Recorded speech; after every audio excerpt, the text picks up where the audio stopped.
I have been dealing with a lot of quite, I would say, sedentary men who are working in the office, and the main struggle that I find with them is that they have very tight hamstrings, and they always struggle with the hinge movement pattern.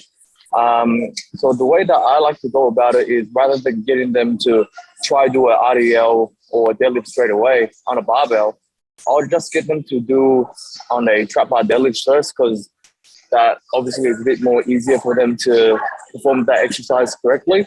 But I just want to hear what will be your sort of a protocol to sort of allow someone to develop that hinge movement over time. Exactly what you've done is you've chosen a variation that's going to allow them to perform that pattern. Okay, so tight hamstrings, it's a very common thing, especially with people that don't move a lot. Okay, people that sit in front of a computer.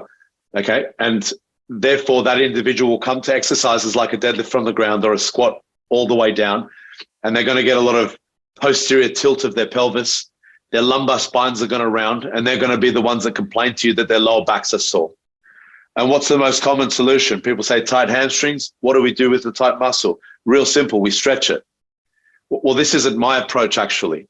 Okay, in my opinion, and it's not just my opinion, this is based on working with some of the best rehabilitation specialists in the world. When we see a tight muscle, we ask why that muscle is tight. It's often because something is underperforming. The hamstrings are probably the only muscles that are working on this individual, okay? And there's other muscles that that individual has forgotten how to use because they just don't use them anymore. Sitting at the desk.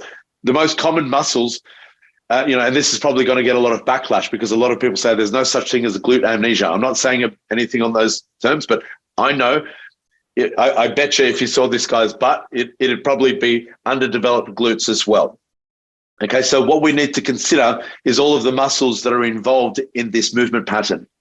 Okay, so your hamstrings. The reason why they can perform the trap bar deadlift a lot better, do you know why that they can perform the trap bar deadlift better?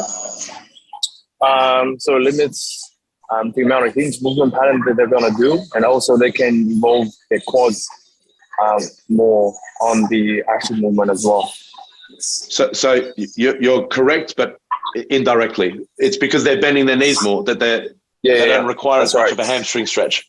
Okay, so therefore that's a great alternative. And what happens is it starts to strengthen those muscles. Now, when it comes to mobility, so the difference between mobility and flexibility, okay, is strength in those ranges. So you can be very flexible, you can lift your legs above your head, but you have no strength in that range. That's not great mobility. Okay, so this is what happens with the hamstrings is they are tight because they are scared that they don't have the strength if they allow the body to explore those extra ranges. So what we have to do is gradually introduce those extra ranges to the individual. Yep. Okay, so choosing. Sorry to interrupt. Would you say for this sort of individual, you would recommend training hamstrings in a more lengthened sort of way? For example, like for example, a seated hamstring curl where you sort of really control the eccentric face and try to strengthen that?